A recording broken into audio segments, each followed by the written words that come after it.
So yeah, what do you guys think about City of Mist? I'm getting the feeling that Dawa doesn't like the system very much. I think it is unbalanced. It is repetitive. It has a few things going for it. The setting is interesting. I didn't like the introduction video, and I could make a long, argued. I could make a long the introduction video? Adventure, I think. Adventure. Oh, My apologies. Video? What video? I was like thinking there was an introduction video and no one told Probably me. the one on Kickstarter, I was thinking. Probably, man. My words. So yeah, I am sorely disappointed. There are things that are good about the system. I like the move chart. Basically, anything can be an investigation and attack and confront and whatnot. So that was interesting. And I like the idea of the mythos that you could. Yeah, I like the story behind it. And the feel of the setting. I didn't feel the setting very much. Due to, I did. I like the characters. Yeah, I kind of Would you have did. been a different character if you had a choice over again? Well, my main gripes are with the system, and I do like Salamander, though, sometimes it's a little bit odd. I mean, Okay, I will admit. I must say that if we're going to do this again, I'm going to try out Excalibur, and then we'll see how the shoe fits, shall we say. I will admit the system is rather predictable, because if you roll, you immediately more or less know what the result is. And I had a moment as a GM, was getting a little frustrated, but I was thinking like, hey, Vector is like the main threat. I need to be able to defend myself a little bit better. But I can't, because I can't make any rolls. I think I'll wait for my turn. No, it's your turn. I like the setting, though I do feel it's a bit all over the place. Like, if this is not noir. Noir requires way more dames, requires way more shady boss, and shady characters. That's the trifecta of noir. It's action noir. Yeah, but it doesn't... Still, you need the trifecta. Yeah, and you also need characters. If you want to go full noir, all the main characters should have done things in their past that are catching up to them. That's basically the elements of a noir story. Yeah. It takes elements and inspiration from noir. It mixes those with a few fantasy elements, which I like. But again, the system doesn't seem to know where it wants to be power level wise either. Because we have Salamander. I will say that maybe this is a little bit on my part, because the entire introductory adventure was like a let's say 3-page kind of thing, and you fill in the blanks and stuff like that.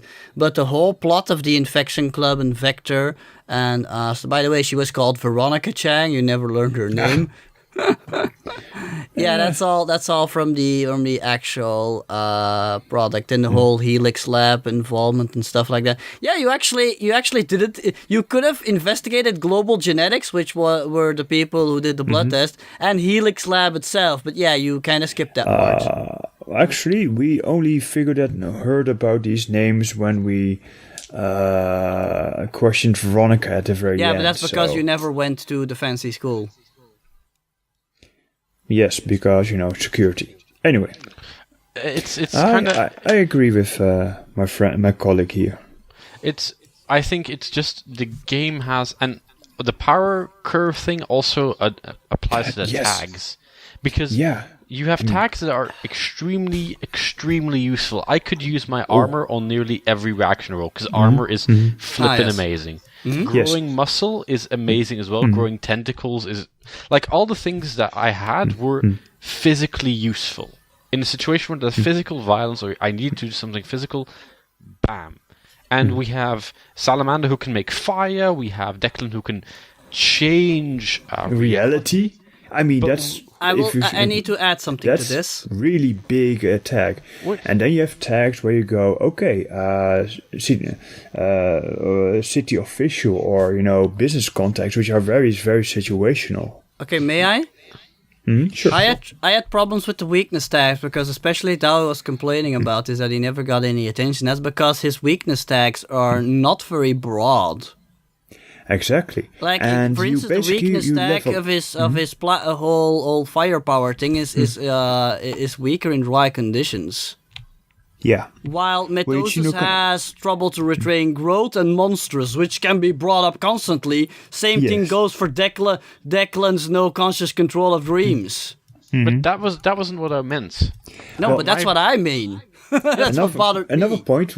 That's a point what I meant. These weaknesses just don't do their job. I mean, the only way you can level up is by getting attention. But if your tags are weak sauce, you can never level up. While other people just now have 16 tags and you're still on your starting 9 or 12 or something like that.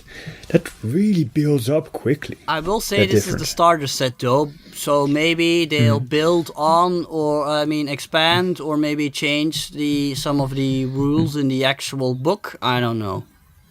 I think personally, I'm not a fan of any game where they have things like GM decides for XP for role playing or whenever it's uneven, because it just creates bad blood from the players, because the players That's a very good point. Well, I did X that was really cool and he did Y that was all right, I guess, but I thought mine was cooler and he got all the points because it's all arbitrary. So I'm just a fan of, for the sake of that everyone gets, if everyone puts into the adventure, that's a good everyone point. gets the same out. I think Because I think this is a general problem with all Apocalypse World games, though, because from what I've read, they all more or less use the same system. I mean, for experience-wise.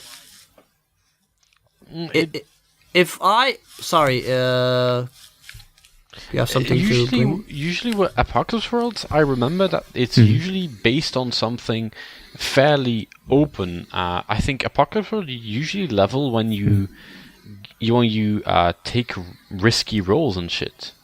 So it's basically you tell at the start of the session, you tell me what do you want.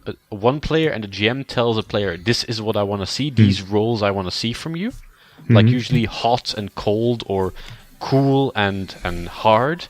And every time you make a roll in that direction, that game, you get a point for it.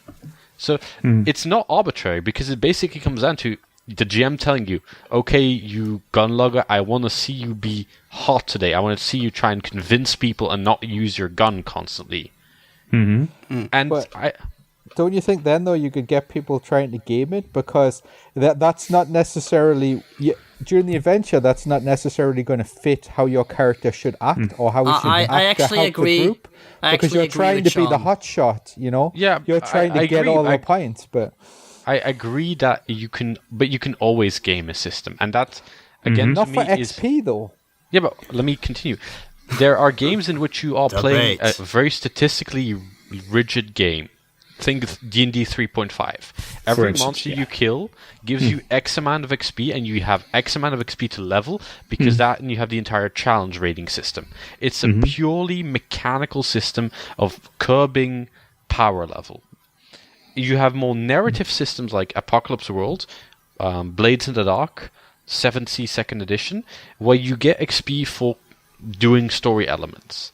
They're two different systems, I feel, because if you play Apocalypse World with the idea that some guy around the table is going to be more powerful and I have issues with that, then don't play Apocalypse World. Because it is a drama-given game, it's a PvP game, often, and it's meant not to be about power play, but about an evolving character that goes into a crazy situation and probably comes out broken. But then, as a GM, you're being exclusatory, or at least the players forcing it to become exclusatory. Because if what you're saying then is, if you're the type of player bothers you, then you're out of luck and don't play it. But well, I don't play D&D 3.5 because I'm bored with the entire statistics march. Does that mean the game is exclusatory? No, it's a game that isn't made for me. So you're self-excluding yourself. Yeah, but no. Okay, guys, let's not keep going on and on and on about this. You're basically taking the same comparison and then saying that on one game I am self-excluding myself because the game does something I don't like and therefore I won't play it.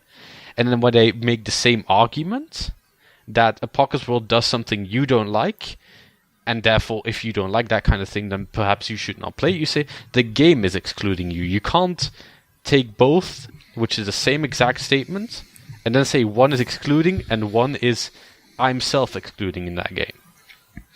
I would personally prefer to say I have certain tastes. I know them. Yeah. I'm willing to try new things and see if they fit.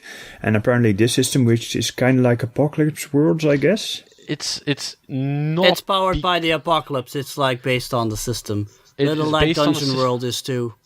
Yeah, but they're Okay. using a completely different with the tag system and all that, and Yeah, that's different.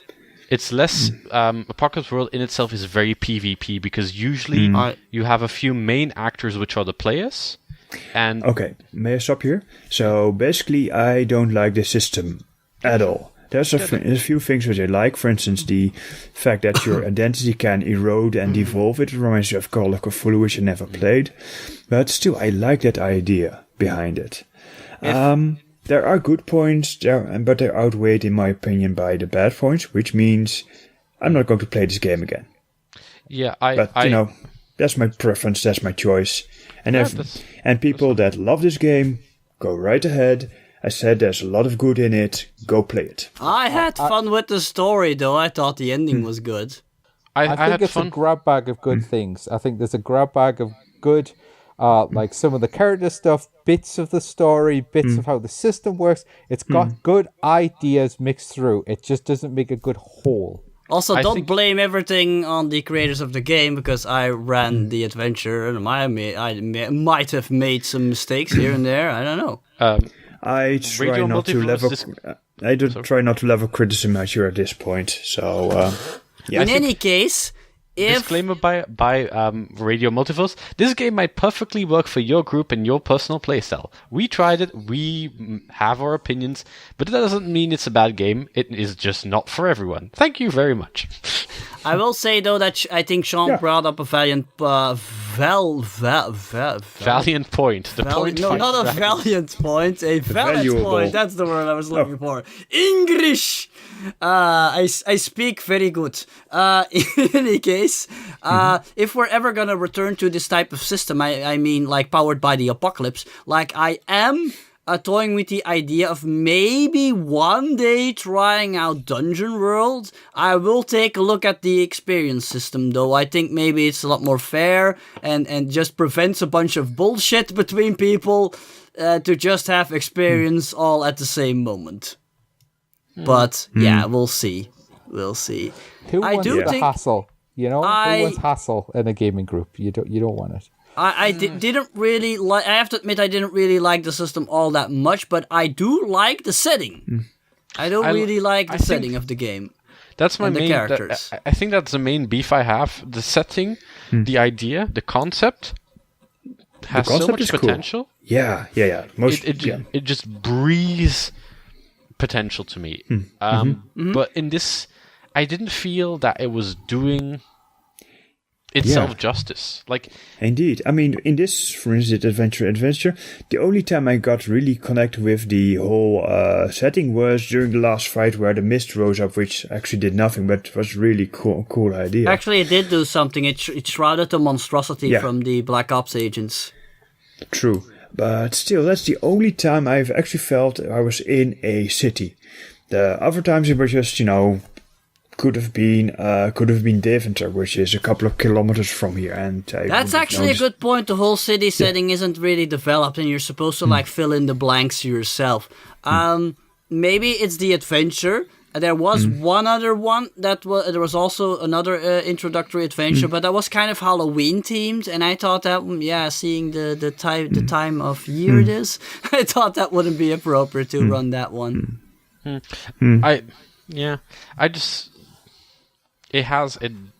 Indeed, now that you say it, like, I never felt that we were, the mental image when you say City of Mist is walking through a street, the mist is rising, there's three of us, and there's no light. Yeah, there's almost no lighting. There's darkness all over, and you hear strange sounds in the darkness. You know what? Yeah. Next time, if I ever run this type of game again, we're gonna sit down and create the city together before we start this damn one shot. Yes, and that way it becomes a one shot of 70 hours.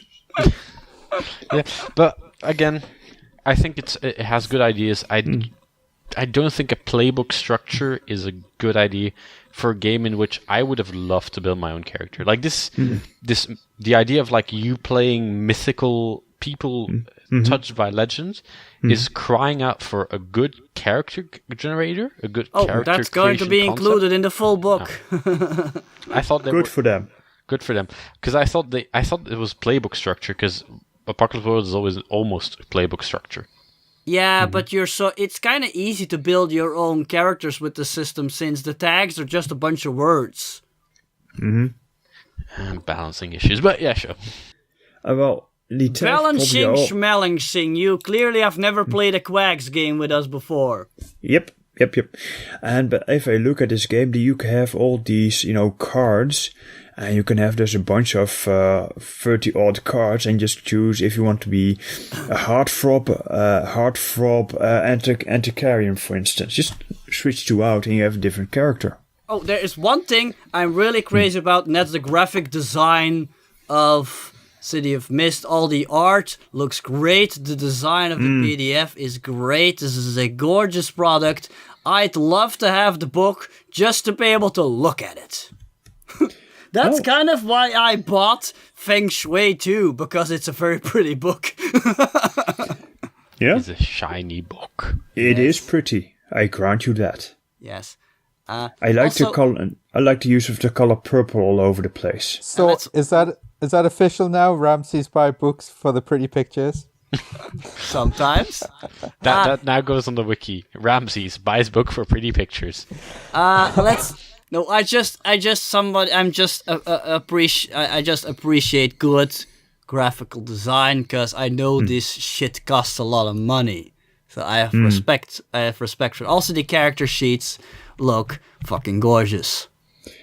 Oh yeah, definitely. It's not just the art, just the way everything's presented with the faded paper and what have you. Like looks Oh yeah. great. Looks great. One of the fun things is that the fire elemental guy actually has burn marks in his character sheet, which is freaking hilarious. Yeah, everybody has like small things about their character sheet. Somebody had like drawings on it.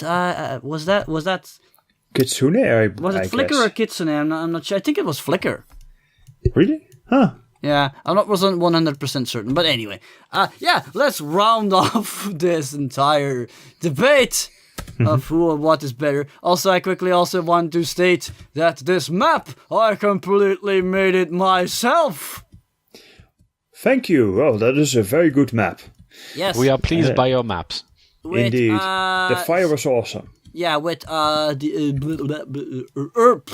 city tiles I bought through Drive-Thru RPG. The exact name of the product escapes me at the moment, but be sure that you'll be able to find the link down below in the description.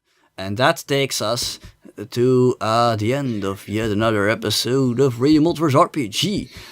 Tune in next time when you will finally see us returning to the exciting world of... What's that noise? You're distracting me!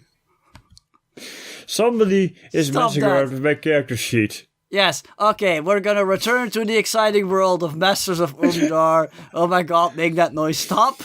So say I'll make it goodnight, stop. everyone. Oh, yes. Humanity!